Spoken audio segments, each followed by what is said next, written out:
Hello दोस्तों, आज मैं आपको सुनाने वाली हूँ एक शिक्षाप्रद कहानी, ऊँट के 3 प्रश्न। एक दिन की बात है। एक ऊँट और उसका बच्चा बातें कर रहे थे।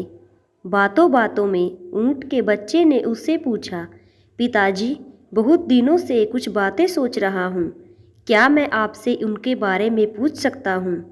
ऊँट बोला, हाँ हाँ बेटा, ज़रूर पूछो बेटा, मुझसे बन पड़ेगा तो मैं जवाब ज़रूर दूंगा। तो ऊँट के बच्चे ने पूछा, हम ऊँटों की पीठ पर कुबड़ क्यों होता है? इस पर ऊँट बोला, बेटा, हम रेगिस्तान में रहने वाले जीव हैं। हमारे पीठ पे कुबड़ इसीलिए है ताकि हम इसमें पानी जमा करके रख सकें। इससे हम कई कई दिनों तक बिना पानी पिए रह सकते हैं। फिर ऊँट के बच्चे ने अपने पिताजी से दूसरा प्रश्न पूछा और बोला, तो ये बताइए कि हमारे पैर इतने लंबे और पंजे गोलाकार क्यों हैं? इस पर ऊँट बोला, जैसा मैं तुम्हें बता चुका हूँ कि हम रेगिस्तानी जीव हैं। यहाँ की भूमि रेतीली होती है और हमें इस रेतीली भूमि में चलना पड़ता है। लंबे पैर और गोलाकार पंजे के कारण हमें रेत में चलने में कठिनाई नहीं होती।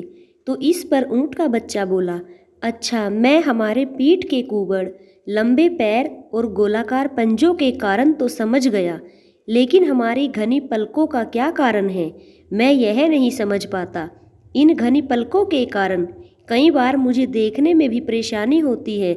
ये घनी पलकें क्यों हैं? इस पर ऊँट बोला, बेटे, ये पलकें हमारी आँखों की रक्षा कवच हैं। ये रेगिस्तान की धूल से हमारी आँखों की रक्षा करते हैं। ये सब बातें सुनकर ऊँट का बच्चा बोला, अब मैं समझ गया कि हमारे ऊँट के कुबड़ पानी जमा कर रखने, लंबे पैर और गोलाकार पंजे रेतीली भूमि पर आसानी से चलने और घनी पलकें धूल से आँखों की रक्षा करने के लिए हैं। ऐसे में हमें तो रेगिस्तान में होना चाहिए ना पिताजी। फिर हम लोग इस चिड़ियाघर में क्या कर रहे हैं? इस कहानी से हमें सीख मिलती है कि प्राप्त ज्ञान, हुनर और प्रतिभा तभी उपयोगी है जब आप सही जगह पर हैं, अन्यथा सब व्यर्थ है। कई लोग प्रतिभावान होते हुए भी जीवन में सफल नहीं हो पाते क्योंकि वे सही जगह, क्षेत्र पर अपनी प्रतिभा का इस्तेमाल नहीं करते। कभी भी अपनी प्रतिभा को व्यर्थ न जाने दें। अगर आपको मेरी वीडियो अच्छी लगी हो तो प्लीज़ वीडियो को लाइक करना और चैनल को सब्सक्राइब करना।